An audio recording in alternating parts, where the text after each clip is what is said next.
जिंदगी एक जंग है और हर जंग को जीतने के लिए चाहिए सिर्फ ताकत नहीं, बल्कि एक सटीक रणनीति, एक गहरी समझ और एक अडिग मानसिकता। नमस्ते दोस्तों, स्वागत है आपका हमारे इस खूबसूरत सफर में, जहां हम साथ मिलकर उन रहस्यों को जानेंगे जिन्होंने सदियों से दुनिया के सबसे सफल इंसानों को विजेता बनाया है। आज हम एक ऐसी किताब की गहराइयों में उतरने जा रहे हैं जो सिर्फ एक किताब नहीं बल्कि एक फिलॉसफी है। The art of war by Sun Tzu.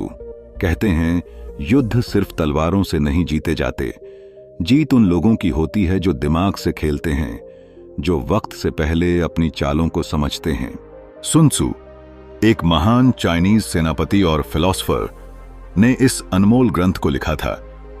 कोई आज से 25,000 साल पहले और आज भी उनकी सिखाई गई बातें उतनी ही रेलेवेंट हैं, चाहे आप बैटलफील्ड पर हों या फिर लाइफ के किसी दूसरे मोर्चे पर। इस वीडियो में हम उन अनमोल सिद्धांतों को समझेंगे जो सिखाते हैं कैसे बिना लड़े भी बड़ी जीत हासिल की जा सकती है, कैसे अपने दुश्मनों को समझकर उन्हें खुद की गलतियों में उलझाया जा सकता है, और सबसे महत्वपूर्ण, कैसे खुद को उस स्तर पर तैयार किया जा सकता है जहां हार का कोई अस्तित्व ही ना रहे।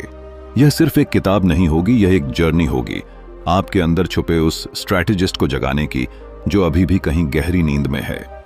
इमेजिन कीजिए, अगर आप हर परिस्थिति में अपने इमोशंस को कंट्रोल कर सकें, अगर आप अपनी इंस्टिंक्ट्स को शार्पन कर सकें, अगर आप उस विजडम को पकड़ सकें जो हर मुश्किल सिचुएशन को एक अपॉर्चुनिटी में बदल सकती है, तो जिंदगी कैसी होगी। Friends, the art of war सिखाती है कि असली जीत तब होती है जब हम बिना कोई नुकसान किए, बिना कोई खून बहाए अपने लक्ष्यों को हासिल कर लेते हैं। यह किताब हमें एक नई नजर से सोचने पर मजबूर करती है कि कैसे प्रिपरेशन, पेशेंस और प्लानिंग से हम अपनी पर्सनल लाइफ, करियर और रिलेशनशिप्स में भी गेम चेंजर बन सकते हैं। इस वीडियो में मैं आपको हर चैप्टर का गहराई से अर्थ बताऊंगा, उन टैक्टिक्स को सिंप्लीफाई करूंगा ताकि आप उन्हें अपनी रियल लाइफ में तुरंत अप्लाई कर सकें। क्योंकि दोस्तों, नॉलेज तभी पावरफुल बनती है जब उसे एक्शन में बदला जाए। तो अगर आप रेडी हैं अपनी जिंदगी की गेम को नेक्स्ट लेवल पर ले जाने के लिए, अगर आप तैयार हैं एक सोच से, एक स्ट्रैटेजी से, एक विजेता माइंडसेट के साथ आगे बढ़ने के लिए, तो चलिए डाइव करते हैं इस टाइमलेस विजडम में। चलिए शुरुआत करते हैं।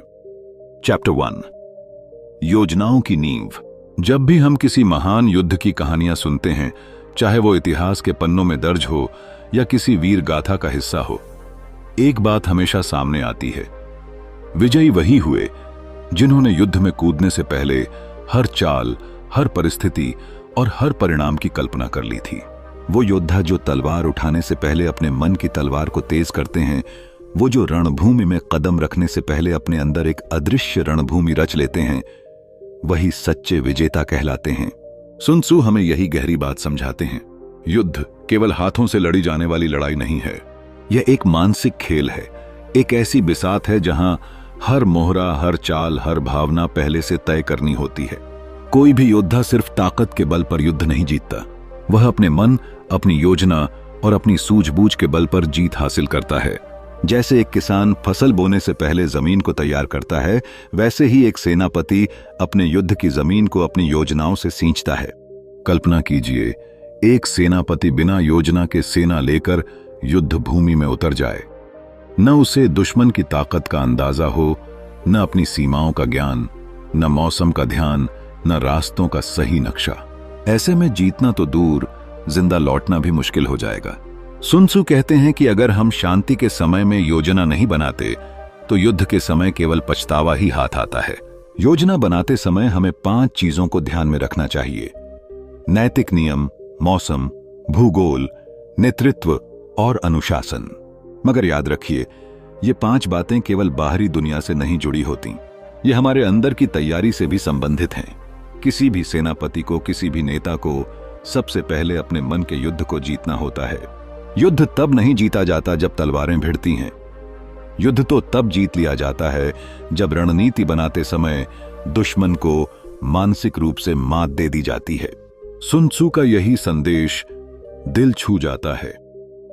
कि जीतने का मतलब केवल दूसरों को हराना नहीं है, बल्कि अपने डर, अपने संदेह, अपनी अधूरी तैयारियों पर भी विजय पाना है। जब हम मन से पूरी तरह तैयार होते हैं, तब दुनिया की कोई शक्ति हमें हरा नहीं सकती। योजना बनाते समय हमें अपनी और शत्रु की तुलना करनी चाहिए। कौन ज्यादा नैतिकता से भरा है, किसका नेता ज्यादा सक्षम है, किसका अनुशासन बेहतर है, किसकी सेना ज्यादा संगठित है, किसकी रणनीति ज्यादा मजबूत है। ये प्रश्न हमें भावनाओं से नहीं, ठंडे दिमाग से पूछने होते हैं, क्योंकि युद्ध में भावनाएं अगर हावी हो जाएं तो रणनीति बिखर जाती है। सुन त्सु हमें सिखाते हैं कि एक शांत मन से, एक गहरी दृष्टि से हमें अपने और शत्रु के बीच के हर छोटे छोटे फर्क को देखना चाहिए और उसी के आधार पर अपनी योजना बनानी चाहिए। यह ठीक वैसा ही है जैसे एक कुशल खिलाड़ी शतरंज के हर मोहरे की चाल को सोचकर चलता है। वो सिर्फ अपनी अगली चाल नहीं देखता, वह 5 चाल आगे तक सोचता है। इसी तरह जो विजेता होता है वह केवल वर्तमान नहीं, भविष्य को भी अपने दिमाग में जी लेता है।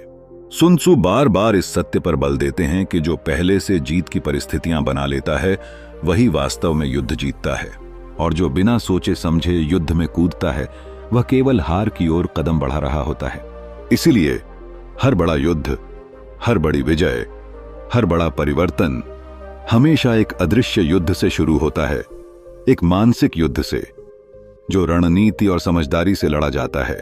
सोचिए, अगर हम अपनी जिंदगी के संघर्षों में भी ऐसा ही करें, हर चुनौती का सामना करने से पहले गहराई से सोचें, हर परिस्थिति का विश्लेषण करें, अपने संसाधनों को समझें और फिर पूरे आत्मविश्वास के साथ कदम उठाएं, तो क्या हमारी जिंदगी भी विजयी यात्रा में नहीं बदल जाएगी? द आर्ट ऑफ वॉर का यही पहला पाठ हमें जीवन की सबसे बड़ी सच्चाई सिखाता है। प्रेपरेशन इज द अल्टीमेट की टू विक्ट्री। जिसने सच्ची तैयारी कर ली, उसके लिए हार केवल एक कल्पना बनकर रह जाती है। तो आइए खुद से वादा करें, चाहे जीवन का कोई भी मोर्चा हो, हम बिना योजना के एक भी कदम नहीं बढ़ाएंगे, क्योंकि हर बड़ी जीत, हर गौरवशाली यात्रा, हर सुनहरा भविष्य एक मजबूत योजना से ही जन्म लेता है। चैप्टर 2, युद्ध का संचालन। युद्ध केवल हथियारों की टकराहट नहीं है, यह एक ऐसी अग्नि परीक्षा है जहां केवल वही बचते हैं जो अपने साधनों का सही उपयोग करना जानते हैं। जब सेनाएं मैदान में उतरती हैं तो केवल तलवारों की धार और सेनापतियों की ललकारें ही निर्णायक नहीं होती। निर्णायक होता है वह अदृश्य बोझ जो युद्ध के लंबे खिंचाव के साथ हर सैनिक के मन और शरीर पर पड़ता है। सुन त्सु कहते हैं, जब किसी राजा या नेता को युद्ध का निर्णय लेना पड़े तो उसे सबसे पहले यह समझना चाहिए कि युद्ध का मूल्य क्या है। रिसोर्सेज अनंत नहीं है। एक लंबी लड़ाई न केवल सैनिकों को थका देती है, बल्कि देश की अर्थव्यवस्था, जनता के धैर्य और सेनापतियों के मनोबल को भी खोखला कर देती है। युद्ध जितना लंबा चलेगा, विजय उतनी ही कठिन होती जाएगी। सोचिए, एक किसान अपने खेतों में बीज बोता है। वह जानता है कि अगर समय पर पानी नहीं दिया गया, अगर सूरज की गर्मी को न संभाला गया, तो फसल बर्बाद हो जाएगी। वैसे ही युद्ध भी एक ऐसी फसल है जिसमें अगर समय का सही ध्यान न रखा जाए तो केवल विनाश ही हाथ लगेगा। इसलिए जीत जल्दी और निर्णायक होनी चाहिए। सुन त्सु एक ऐसी कला की बात करते हैं जहां सेनापति अपने सैनिकों को सिर्फ लड़ने के लिए नहीं भेजता, वह उन्हें लड़ाई जिताने के लिए भेजता है। यदि युद्ध शुरू होते ही निर्णयात्मक हमले नहीं किए गए, यदि ऊर्जा को बिखेर दिया गया, तो धीरे धीरे थकावट हावी होने लगेगी। एक थका हुआ सैनिक न अपने राजा के लिए लड़ सकता है और न ही अपने अस्तित्व के लिए। उन्होंने चेतावनी दी, यदि धन समाप्त हो जाए तो उसे फिर से इकट्ठा किया जा सकता है, यदि अस्त्र शस्त्र नष्ट हो जाएं तो उन्हें पुनः बनाया जा सकता है, लेकिन समय और ऊर्जा एक बार बर्बाद हो जाए तो उसे कोई वापस नहीं ला सकता।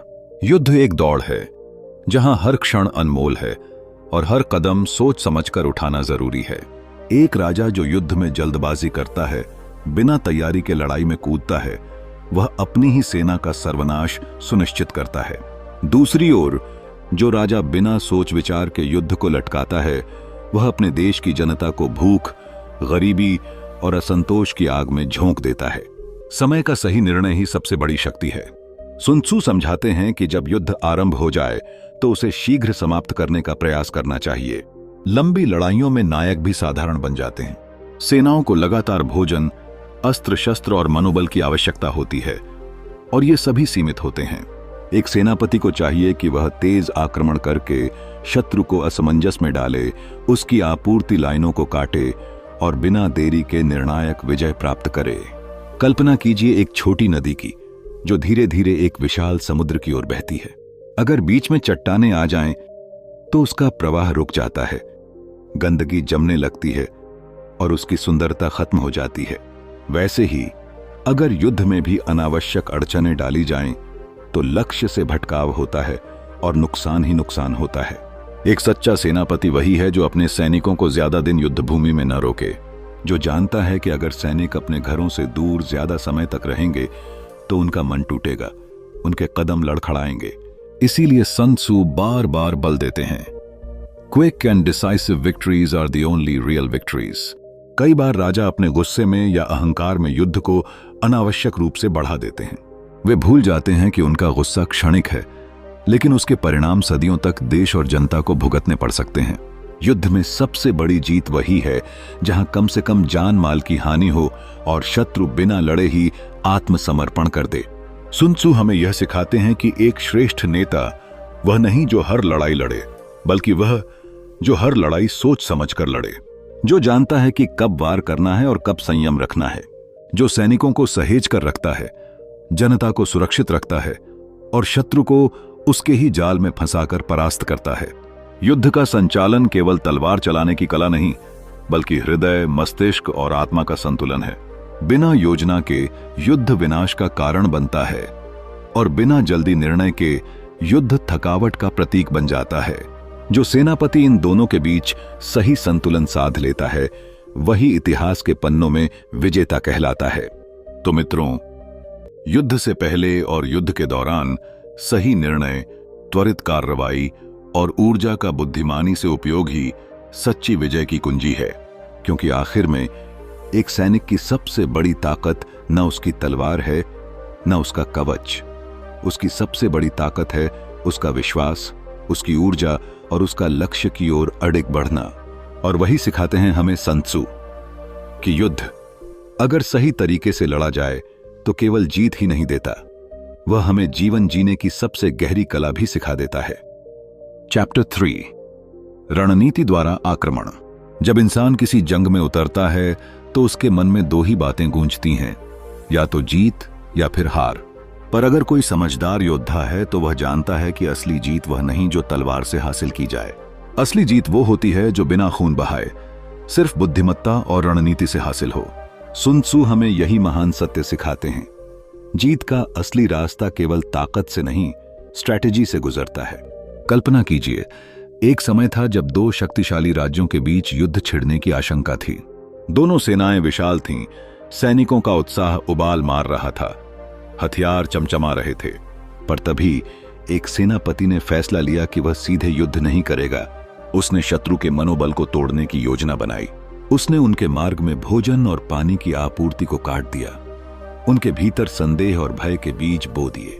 कुछ ही समय में वह सेना बिना एक भी बड़ा युद्ध लड़े हार मानने पर मजबूर हो गई। यही है असली विजय, जहां दुश्मन को हराया नहीं जाता, बल्कि वह स्वयं हार मानने को विवश हो जाता है। sun tzu कहते हैं कि सर्वोत्तम युद्ध वही है जिसमें दुश्मन की सेना को नष्ट नहीं करना पड़ता, बल्कि उसे अपने अधीन कर लिया जाता है। जितनी अधिक हानि से बचा जा सके, उतनी अधिक श्रेष्ठता दिखती है। सोचिए, एक राजा अपने किले की दीवारों पर विश्वास करता था। उसे लगता था कि उसके ऊंचे किले, उसके भारी सैनिक बल उसे अजेय बना देंगे। लेकिन एक बुद्धिमान सेनापति ने किले पर हमला करने के बजाय राजा के मंत्रियों को अपने पक्ष में कर लिया।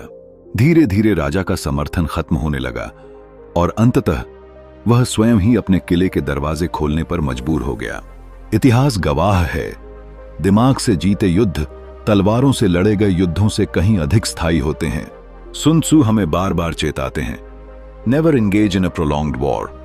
युद्ध को जितना लंबा खींचा जाएगा, संसाधनों का क्षय उतना ही अधिक होगा, सैनिकों का मनोबल उतना ही टूटेगा और राज्य की संपत्ति नष्ट होती चली जाएगी। इसीलिए वह कहते हैं कि सबसे कुशल सेनापति वह है जो युद्ध की स्थिति को अपनी बुद्धिमानी से समाप्त कर दे, तेजी से, सफाई से, बिना अनावश्यक रक्तपात के। रणनीति का मतलब केवल जाल बिछाना नहीं है, बल्कि दुश्मन के दिल और दिमाग को जीतना भी है। यह समझना कि कब लड़ना है और कब पीछे हट जाना ही सच्ची समझदारी है। याद रखिए, जो सेनापति पहले शांति का विकल्प तलाशता है और युद्ध को आखिरी उपाय मानता है, वही लंबे समय तक सत्ता में टिकता है। जैसे एक शिकारी अपने शिकार के हर कदम पर नजर रखता है, उसकी कमजोरी पर वार करता है और बिना बेकार ऊर्जा खर्च किए उसे जाल में फंसा लेता है, वैसे ही एक सच्चा योद्धा रणनीति से काम लेता है। सुन त्सू की सोच आज भी हमारे जीवन में उतनी ही प्रासंगिक है। आज जब हम ऑफिस में किसी प्रोजेक्ट के लिए मुकाबला कर रहे होते हैं या किसी कठिन परिस्थिति से जूझ रहे होते हैं, तो सीधे टकराव करने के बजाय अगर हम स्ट्रैटेजी से सोचें, सामने वाले की जरूरतों और कमजोरियों को समझकर खुद को बेहतर स्थिति में रखें, तो हम बिना नुकसान के बड़ी जीत हासिल कर सकते हैं। यही आज की कॉर्पोरेट वर्ल्ड की सबसे बड़ी सीख भी है, विन विदाउट फाइटिंग। हर समस्या को तलवार से काटने की जरूरत नहीं होती। कभी कभी मुस्कान से भी किले ढाए जा सकते हैं और एक सही चाल से पूरी बाजी पलटी जा सकती है। तो अगली बार जब जीवन आपको किसी जंग के सामने खड़ा करे, तो याद रखिए, शक्ति से नहीं, समझदारी से जीतिए, ताकि आपकी जीत न केवल आपके लिए बल्कि दूसरों के लिए भी प्रेरणा बन जाए। यही है रणनीति द्वारा विजय प्राप्त करने की कला। यही है the true art of war. Chapter 4, युद्ध में व्यवस्था और तैयारी। प्राचीन युद्ध भूमियों पर जब सेनाएं आमने सामने खड़ी होती थीं, तो जीत उसी की होती थी जो युद्ध की तैयारी में अदृश्य रहकर अपनी शक्ति को संजोता था। जीत कभी भी युद्ध के मैदान में तय नहीं होती, वह तो बहुत पहले तय हो जाती है। उस समय जब योद्धा चुपचाप अपनी तैयारी कर रहा होता है, अपने अस्त्र शस्त्र संभाल रहा होता है, अपने मन को युद्ध की विभीषिका के लिए मजबूत कर रहा होता है। कल्पना कीजिए दो सेनाओं की। एक सेना जोर जोर से शोर मचाते हुए, अपनी ताकत दिखाते हुए युद्ध के लिए आगे बढ़ रही है, जबकि दूसरी चुपचाप सुनियोजित ढंग से अपने प्रत्येक सैनिक को सही जगह पर तैनात कर रही है। पहली सेना में जोश है लेकिन दिशा नहीं, दूसरी में शांति है लेकिन भीतर से एक अनदेखी लहर उठ रही है, संयम, नियंत्रण और योजना की लहर। और जब युद्ध का बिगुल बजता है, तो यही चुपचाप तैयार हुई सेना एक सुनियोजित प्रहार से युद्ध को पलट देती है। जीवन भी तो ऐसा ही है। अक्सर हम लोग बाहरी चमक दमक दिखावे में फंस जाते हैं, लेकिन असली शक्ति उस तैयारी में छुपी होती है जो आंखों से नहीं दिखाई देती। सुन त्सू हमें सिखाते हैं कि सबसे श्रेष्ठ योद्धा वह नहीं है जो सबसे ज्यादा लड़ाइयां जीतता है, बल्कि वह है जो ऐसी व्यवस्था बनाता है कि उसे लड़ना ही न पड़े। यह कोई काल्पनिक आदर्श नहीं है, बल्कि एक गहरी समझ है, प्रिपरेशन का, कंट्रोल का, पेशेंस का। जब हम अपने आप को इतनी अच्छी तरह तैयार कर लेते हैं कि कोई भी चुनौती हमें डिगा नहीं सकती, तब असली विजय होती है। विजेता वो नहीं होता जो हर समय अपनी ताकत दिखाता फिरे। असली विजेता वह होता है जो अपनी शक्ति को संभाल कर, सहेज कर, समय आने पर सही जगह पर सही वार करता है। सोचिए, अगर एक किसान बीज बोने से पहले मिट्टी को न तैयार करे, अगर वह मौसम के अनुसार न चले, तो क्या वह अच्छी फसल की उम्मीद कर सकता है? नहीं। ठीक वैसे ही जीवन में बिना तैयारी के कूद जाना मूर्खता है। चाहे वह करियर हो, रिश्ते हों या खुद के सपने, बिना रणनीति के, बिना अंदरूनी मजबूती के सब कुछ खोखला रह जाता है। सुन त्सू कहते हैं, जो लोग पहले से खुद को सुरक्षित कर लेते हैं और फिर विजय की तलाश करते हैं, वही सच्चे विजेता हैं। मतलब यह कि पहले खुद को इतना मजबूत बनाओ कि हार का कोई रास्ता ही न बचे, फिर अवसर आने पर विजय तो खुद ब खुद तुम्हारे चरण चूमेगी। इस व्यवस्था और तैयारी का मतलब है खुद को पहचानना, अपनी सीमाओं को समझना और अपनी शक्तियों को सही जगह पर लगाना। यह केवल बाहरी तैयारी की बात नहीं है, यह एक आंतरिक यात्रा भी है। अपने डर पर विजय पाना, अपने भ्रम को दूर करना और अपने लक्ष्य को पूरी स्पष्टता के साथ देखना, यही असली तैयारी है। ऐसे ही एक कहानी है एक महान योद्धा की, जो हर युद्ध से पहले महीनों अकेले जंगलों में रहता था। वह दिन रात अपनी तलवार नहीं घुमाता था, बल्कि अपने मन को शांत करता था। जब असली युद्ध आता तो उसकी तलवार नहीं, उसकी शांति युद्ध जीतती थी, क्योंकि जब सामने वाला क्रोध में होता वह स्थिर रहता, जब दूसरे घबराते वह मुस्कुराता। उसकी तैयारी उसकी आत्मा में थी, न कि केवल हथियारों में। इसी तरह हमारी जिंदगी भी एक युद्ध है। हर दिन एक नई लड़ाई है, चुनौतियां, असफलताएं, उम्मीदें और सपने। अगर हम भी सन त्सू की इस अमूल्य शिक्षा को अपने जीवन में उतार लें कि बिना व्यवस्था और बिना तैयारी के कोई भी विजय संभव नहीं, तो हम भी हर मोर्चे पर विजेता बन सकते हैं। कभी कभी जीतने का मतलब यह नहीं कि हम सबसे तेज दौड़े, सबसे ऊंचा छलांग लगाएं या सबसे बड़ी आवाज करें। कभी कभी असली जीत होती है चुपचाप तैयारी करना, संयम रखना और सही समय पर सही प्रहार करना। यही है युद्ध में व्यवस्था और तैयारी की अनकही अनमोल कला। और यही है वह रहस्य जिसे समझकर आप न सिर्फ युद्ध में बल्कि जीवन की हर जंग में बिना हार के विजयी हो सकते हैं। तो तैयार हो जाइए खुद के भीतर की व्यवस्था बनाने के लिए, क्योंकि जब आप भीतर से अडिग हो जाते हैं तो बाहरी दुनिया आपको कभी नहीं हिला सकती। चैप्टर 5, शक्ति और संसाधनों का सही उपयोग। क्या आपने कभी सोचा है कि सिर्फ ताकतवर होना ही काफी नहीं होता? दुनिया के सबसे महान योद्धा भी तब तक हार जाते हैं जब तक वे अपनी ऊर्जा और संसाधनों का सही दिशा में इस्तेमाल नहीं करते। सुन त्सू हमें यही एक गहरा रहस्य सिखाते हैं कि शक्ति केवल संग्रह करने के लिए नहीं होती, उसे सही समय पर सही जगह पर केंद्रित करना ही असली युद्ध कला है। कल्पना कीजिए एक नदी जो चारों ओर फैली हुई है। अगर उस नदी के पानी को किसी एक दिशा में मोड़ दिया जाए, अगर उसे एक संकीर्ण धारा में बदला जाए, तो वही पानी चट्टानों को तोड़ सकता है, बड़े बड़े पहाड़ों में दरारें डाल सकता है। यही फर्क होता है बिखरी हुई शक्ति और केंद्रित ऊर्जा में। सुन त्सू कहते हैं, असली योद्धा वही है जो अपनी ऊर्जा को बिखरने नहीं देता, जो अपनी शक्ति को उस समय तक छुपा कर रखता है जब तक उसका प्रहार सबसे घातक न हो। जीवन भी किसी युद्ध से कम नहीं है।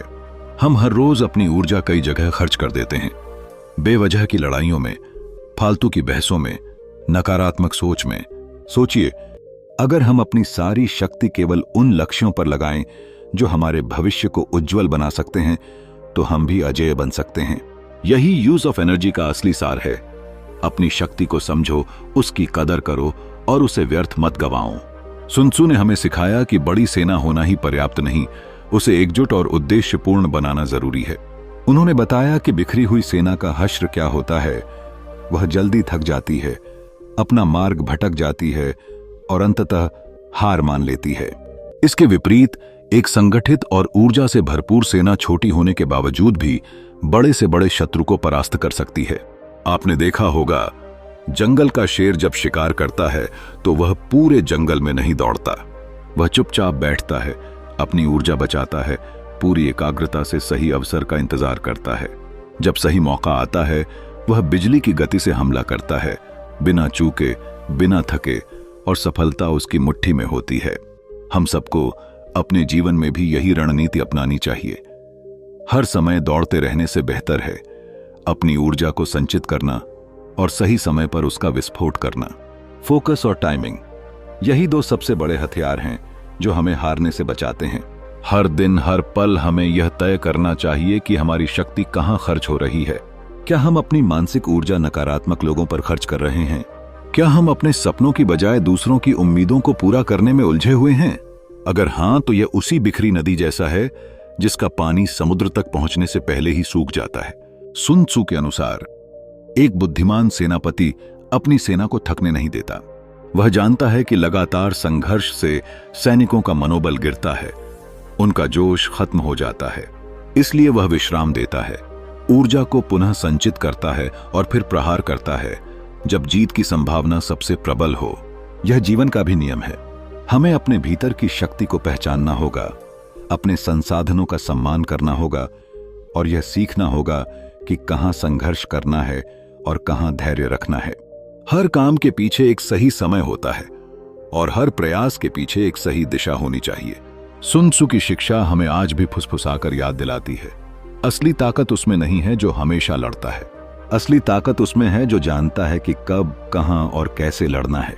तो अगर आप भी अपने जीवन की इस जंग में विजेता बनना चाहते हैं, तो अपनी ऊर्जा को संभालिए, अपने संसाधनों को समझदारी से इस्तेमाल कीजिए और कभी भी बिना सोचे समझे अपनी ताकत को व्यर्थ मत गंवाइए, क्योंकि जीत उसी की होती है जो शक्ति को साध लेता है, जो एक नदी की तरह नहीं एक बांध फूटने वाली शक्ति की तरह अपने भीतर ऊर्जा को संजोकर रखता है और फिर सही वक्त पर दुनिया को चकित कर देता है। चैप्टर 6, कमजोरियों और ताकतों का विश्लेषण। द आर्ट ऑफ वॉर में एक ऐसा अध्याय है जो हमें अपने और अपने शत्रु के बीच की खामियों और ताकतों को समझने की कला सिखाता है। यह केवल युद्ध की रणनीति से नहीं, बल्कि जीवन के हर पहलू से जुड़ा हुआ है। जब हम अपनी ताकत और कमजोरी का विश्लेषण करते हैं तो हम खुद को एक कदम और करीब विजेता बनने की दिशा में बढ़ाते हैं। यह एक बहुत ही महत्वपूर्ण सिद्धांत है जो न केवल युद्ध के मैदान में, बल्कि हमारे दैनिक जीवन, काम, रिश्तों और खुद के विकास में भी उतना ही प्रभावी है। कल्पना कीजिए, आप किसी बड़ी प्रतियोगिता में भाग ले रहे हैं और सामने वाला खिलाड़ी आपसे कहीं ज्यादा ताकतवर है। क्या आप उसी ताकत से उसे हराने की कोशिश करेंगे या फिर आप उसकी कमजोरियों को पहचानकर उसका फायदा उठाएंगे?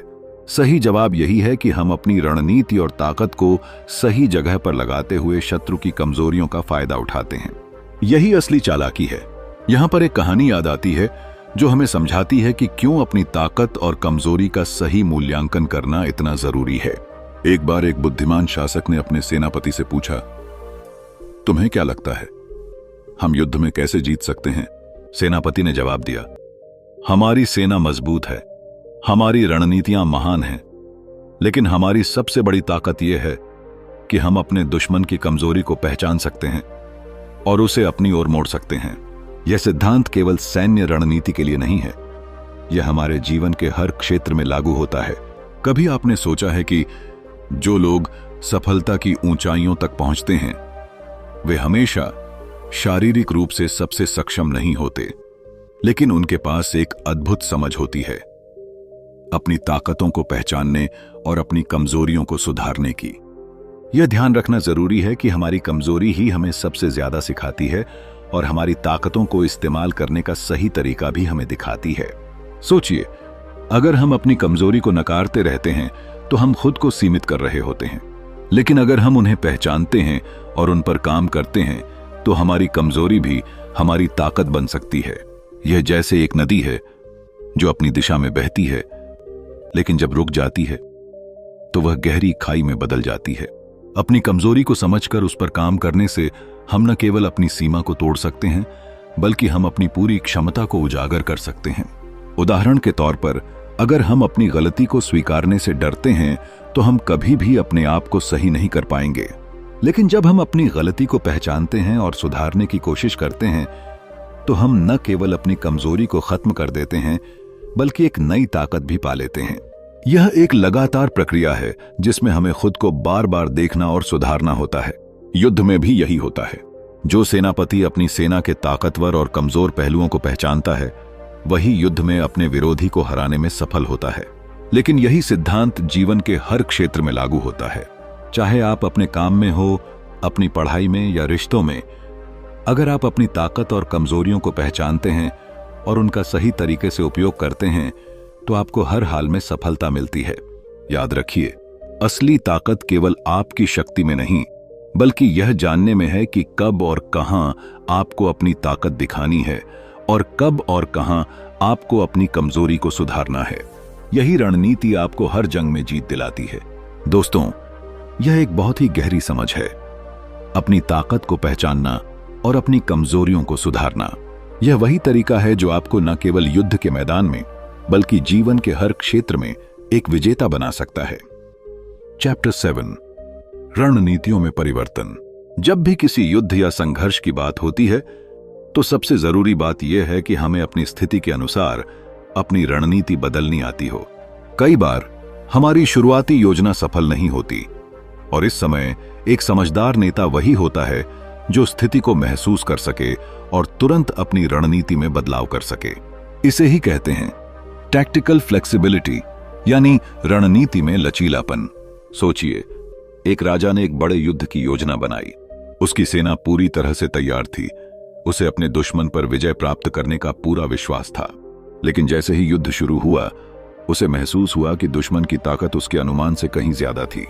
अब यदि राजा अपनी योजनाओं पर अड़ा रहता और जिद करके एक ही रास्ते पर चलता तो उसकी सेना बुरी तरह से हार जाती।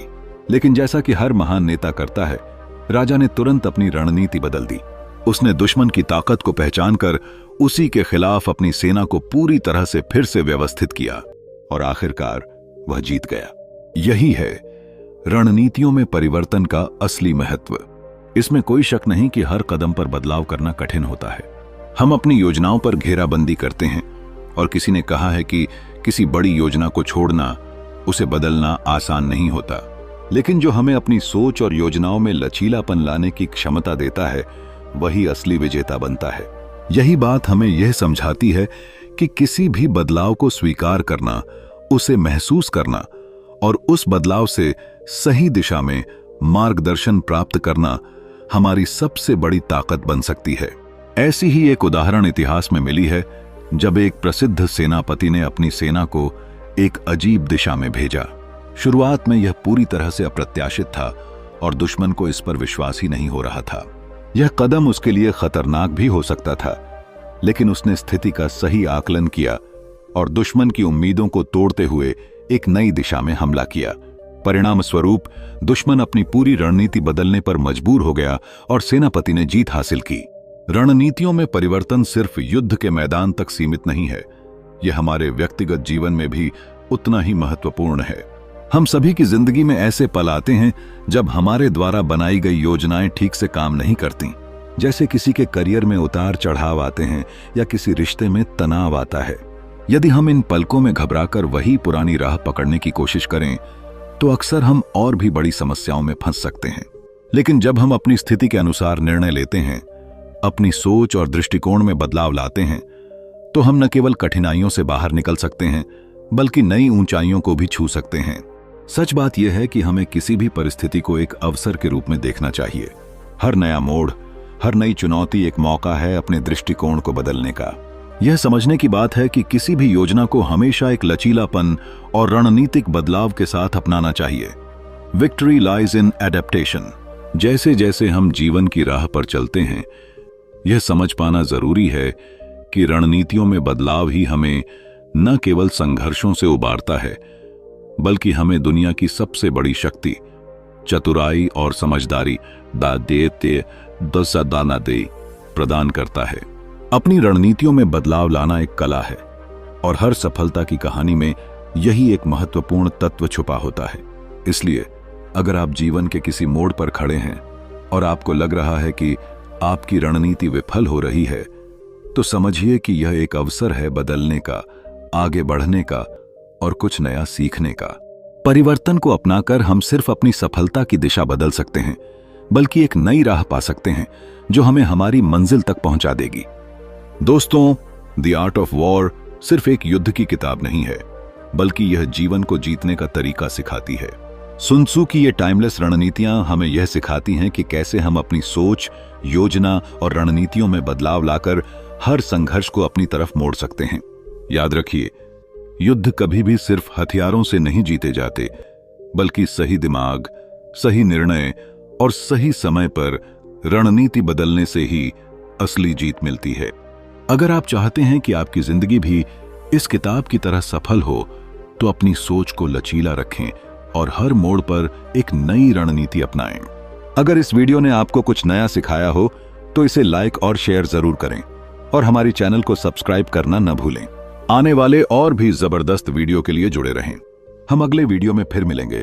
तब तक के लिए खुद पर विश्वास रखें और अपनी रणनीतियां सुधारते रहें। धन्यवाद।